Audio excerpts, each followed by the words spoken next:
Welcome to my transparent watercolor tutorial, Lobster Shack version 2 Expressive Color. This is version 2 of 3 that I'm doing of this particular painting. The first was Limited Palette. This is Expressive Color. And version 3 will be Local Color.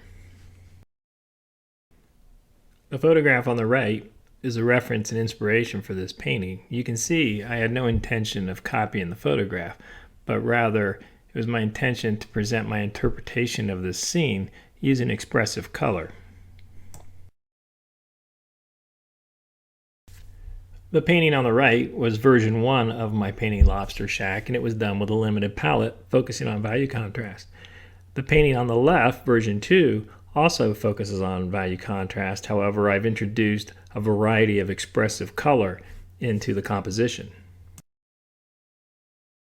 This is my sketch done with a 2B pencil. There's not a lot of detail in this drawing. It's just a sketch of the major shapes of the composition. Before I begin painting, I'm going to discuss where I came up with my color scheme. I have an exercise that I do where I mask off squares on a quarter sheet of watercolor paper. Then I randomly place a variety of colors on the paper and begin spraying with a fine mist spray. And I let those colors mingle on the paper, and this is the end result of that. Once it's dry, I have these color squares that just show a variety of mixtures, and I use them to give me ideas for color schemes that I can use in my paintings. So for this particular painting, I chose one of the color squares in the top right of this sheet, and this is the color square in particular. It's an interesting mixture, and it's a little redder on the left side than what it seems to appear in this video, but the colors I used for this in my painting are cobalt turquoise, sap green, quinacridone coral, and quinacridone gold. And I used this square for inspiration in the color scheme that I used in my painting. I'm going to begin my painting using a 1/2 inch flat brush. And I'm going to start using a wash of sap green. This initial wash, these colors are going to be coming straight from the palette. So that's sap green, and now I'm going to work in some quinacridone gold. Again, this is straight from the palette without any other colors mixed in. I'm letting the colors mix on the paper. Next, I'm going to introduce some quinacridone coral. And you can see that I'm letting these colors mix.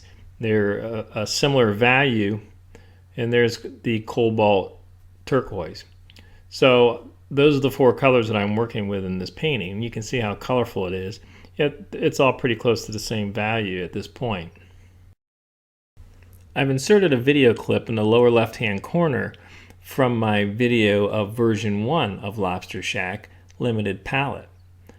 And what I want to point out is the fact that one is limited palette and one is expressive color, it doesn't change my approach to painting. It doesn't change my painting process. I apply the wash the same in both of them. The only difference is on the limited palette painting, when I go back to reload my brush, I'm reloading it with the same color.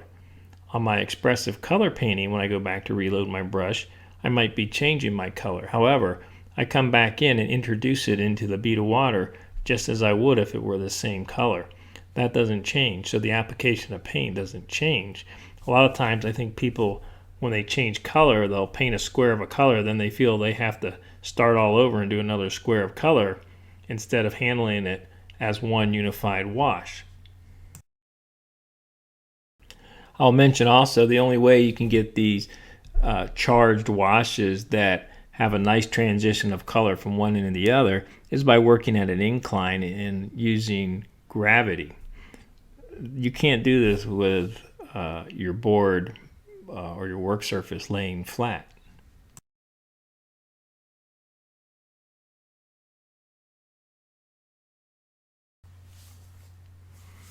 Here I'm going to continue with my wash, and I started on that side of that structure with cobalt turquoise, and I started to introduce quinacridone coral and now quinacridone in gold.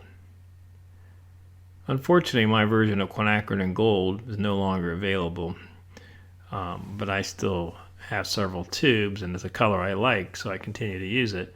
But there's a number of other colors out there that can be substituted for quinacridone gold. There are new versions of quinacridone gold. They're just not quite the same. Here again, you can just see where when I reload my brush, I change color, but I continue it just as if it were the one color that I was using in the wash.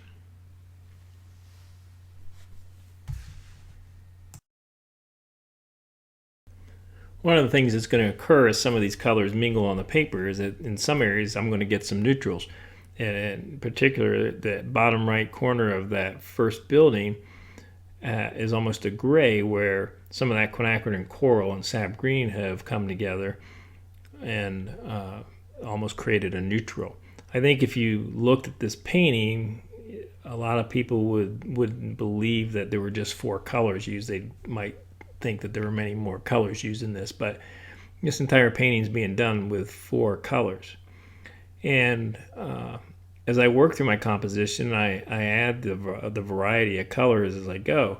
One of the things I want to be aware of is that in the end, when my painting's done, I want to have some sort of color dominance. So I'm not going to paint this so that I have equal parts of all 4 colors. I'm going to have something a little bit more dominant than the others. And in this case, it's going to be more the green, yellow-green tone is going to be a dominant color in this composition. I'm going to continue to move through my composition, putting some of these charged washes, and they're just charged full of color, and they're so much more vibrant than just a flat wash of one tone.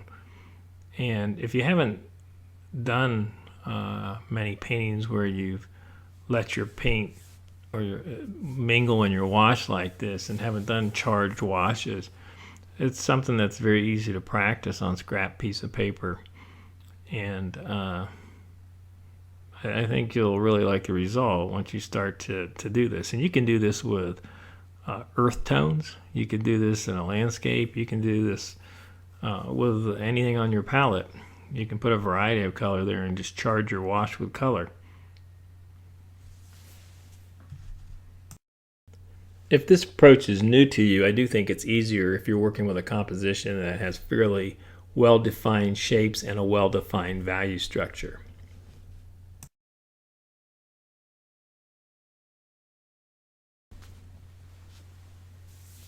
I'm starting to paint this tree line back here, and bringing this tone in behind these building structures helps them stand out. This tree line becomes a negative space that I'm working in because it's the exterior edges of these buildings, and by putting that value back there, now I start to give better definition to the building structures themselves, even though I'm not painting on them. That bringing out that negative space behind it with this color helps further define the building structures. And I'm not going to get too crazy with the color back there. There's some times where you have to give the eye a place to rest. So the distant tree line I'm going to keep more analogous and keep the colors closer to one side of the color wheel there, and they're on the cool side a little bit. And it's not as busy, and it gives the eye a place to rest, but it also helps create a little bit of distance feeling with a cooler tone there.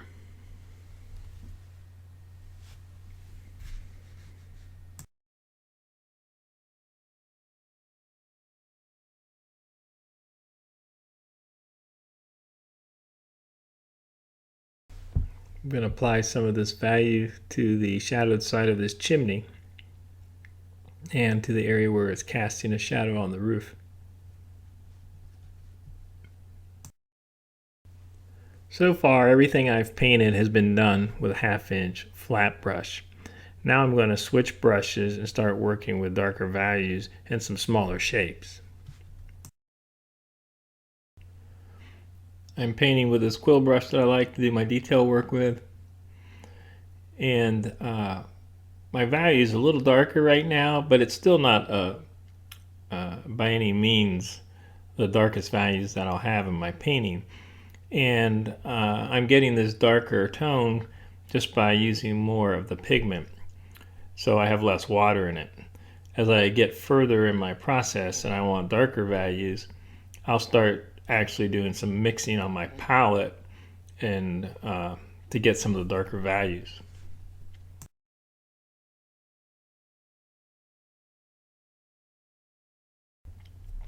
Most of the work that I did with a 1/2 inch flat brush was applying a middle value wash across the composition. Even though they're different colors, it's still a middle value wash.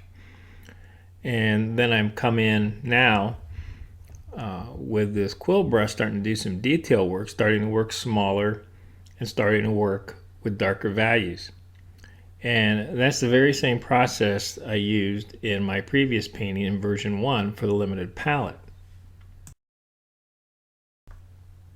So once again, in the lower left-hand corner, I've inserted a video clip from my tutorial doing version 1 in the limited palette. And you can see that, again, the approach is the same. It isn't different. It hasn't changed because I'm working with color now. So in the limited palette version, I started to work with the same quill brush, started to do work with smaller shapes, started to use darker values. And that's exactly what I'm doing in my version where I'm using expressive color. I'm bringing in my kind of dots and dashes and making the same types of brush marks, only I'm changing my color. With these two different approaches, my process is still the same. I start with larger, lighter washes, larger shapes. I work with bigger brushes, and I start working down in size with smaller brush, smaller shapes, darker values. And it doesn't change because I'm using a limited palette or because I'm working with expressive color. It's the same process. Oftentimes when I'm doing a painting that I've put down a foundation wash that has a variety of colors, such as this one, I refer to that as my color roadmap. And I use that as I develop my painting and work through my painting process. And as I start to build my values, oftentimes the darker value that I'm placing on the paper is the same color as the wash that the mark is going to go on top of. So in an area where I have a green tone in my wash, the darker value that I put on top of that will also often have a green tone, be some version of a green or something similar. And the same thing with a red or a yellow area. Not 100%, but quite often that's how I match it up. And again, I use that kind of as a color roadmap.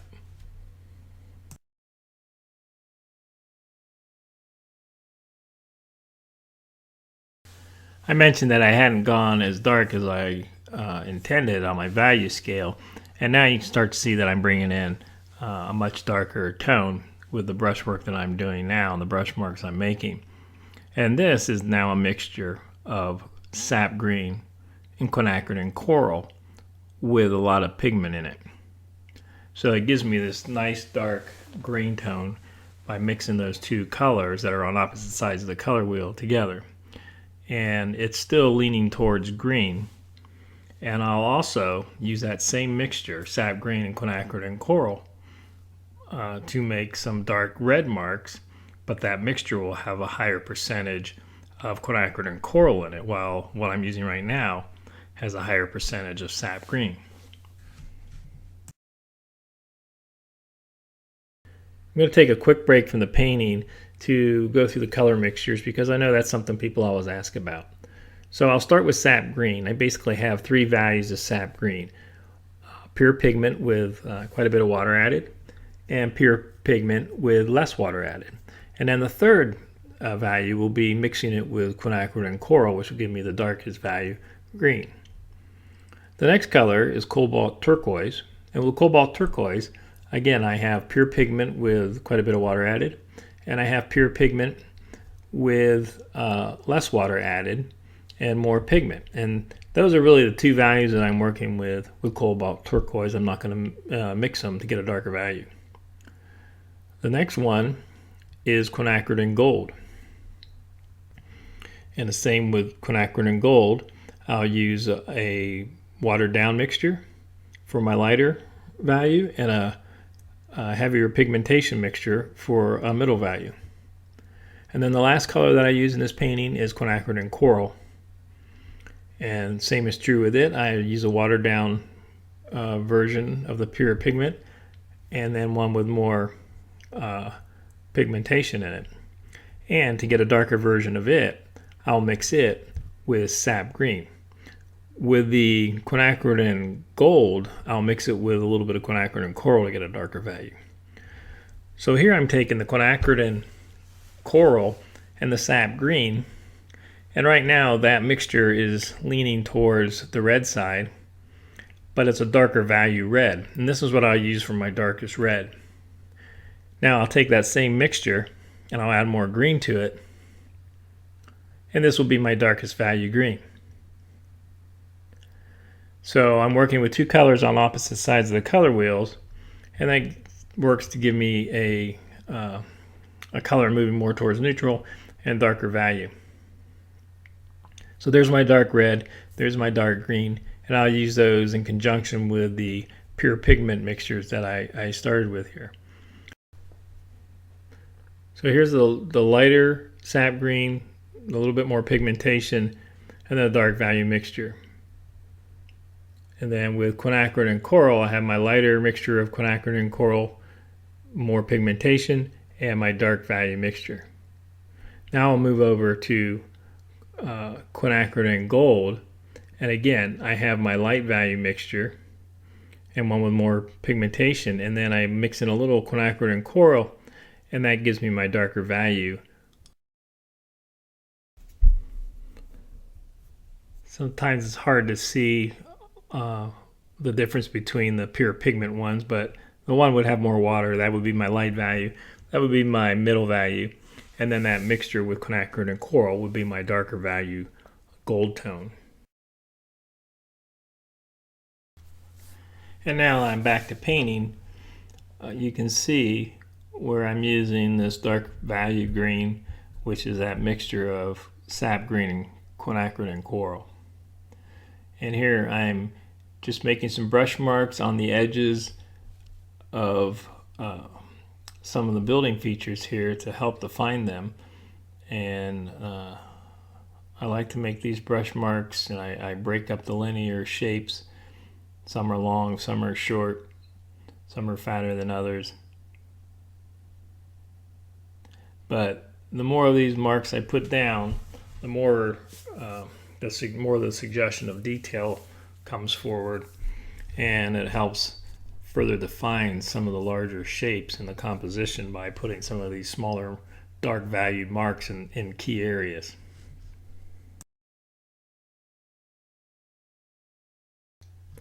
I've decided that I wanted to have a bit of a darker value shape behind these buildings so they come forward a bit more. So I've decided I'm going to put a darker value tree line behind these building structures to accomplish that.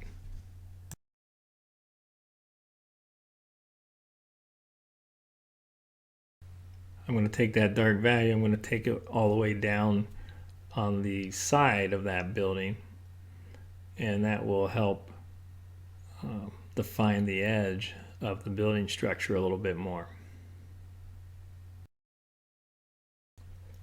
Next, I'll move over to the other side, and I'll do the same thing. I'll put a continuation of this dark value tree line behind these buildings, and they'll stand out quite a bit with the roof shapes being the white, pure white of the paper against this dark value.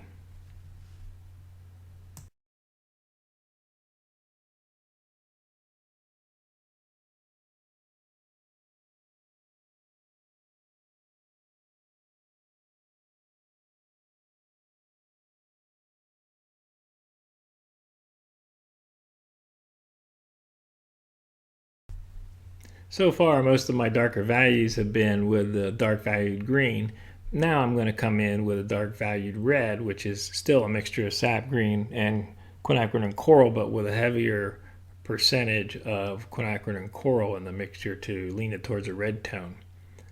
And I'm going to use that and continue making some of my darker value brush marks around my composition.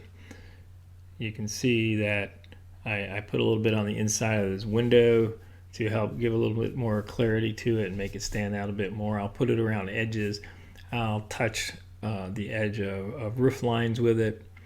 And the darker value that I'm placing now with this red tone is on top of areas that in my what I call my color roadmap are a red tone from the start.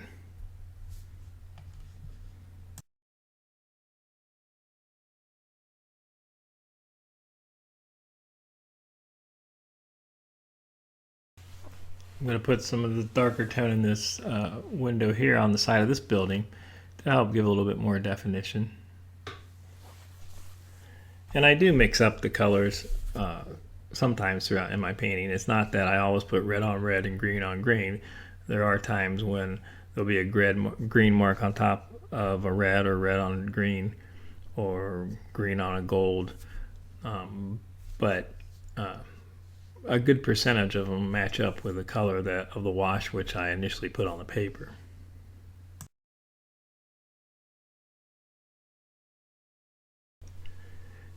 Here I'm starting to use my darker valued gold tone, which is a mixture of quinacridone gold and quinacridone coral. And I'm placing some of these darker values in some of these gold toned areas.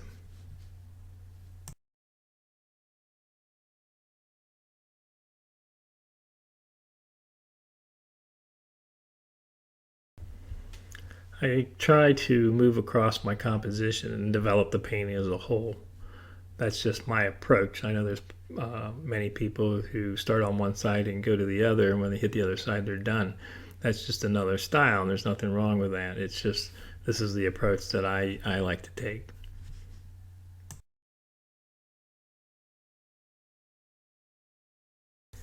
I'm going to go ahead and put a little of the graphics here on the side where it says Lobster.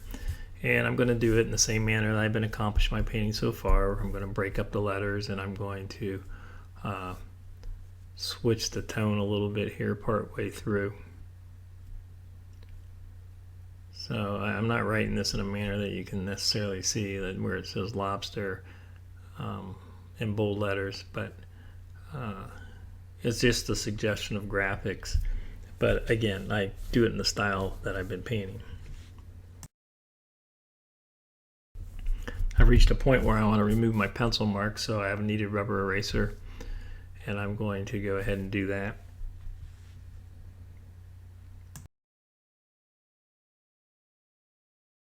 With my pencil marks gone, I can now see where I have all my lost and found edges. It's a little bit clearer now, and I wanted to give a little cleaner edge on the building structure back here. So I'm coming in with this dark valued green, and I'm going to do just that. I'm going to apply a wash here so I can sharpen up that edge. Give a little bit more clarity to the shape of the building.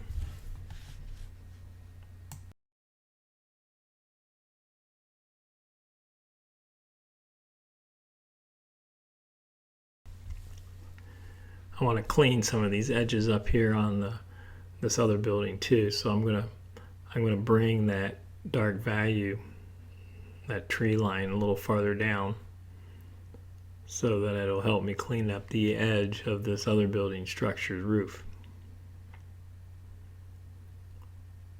Finish right here, and now I'm going to move over and get this other area.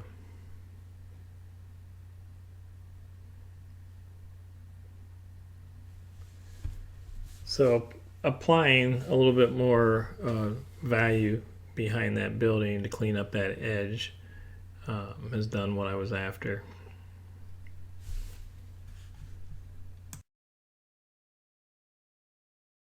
I want to put a light tone underneath the roof line here on this back building, so I'm going to take a little bit of a gold tone and put it in there.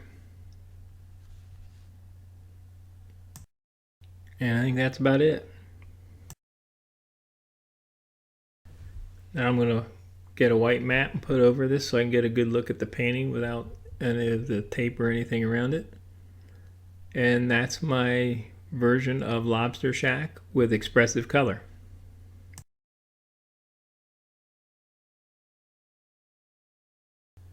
So here once again I have two versions of this painting, one with limited palette, one with expressive color. And I hope you can see that while these paintings are very different, the process that I went through is very much the same. The thought process, the technical application of the paint, I took the same approach in both paintings.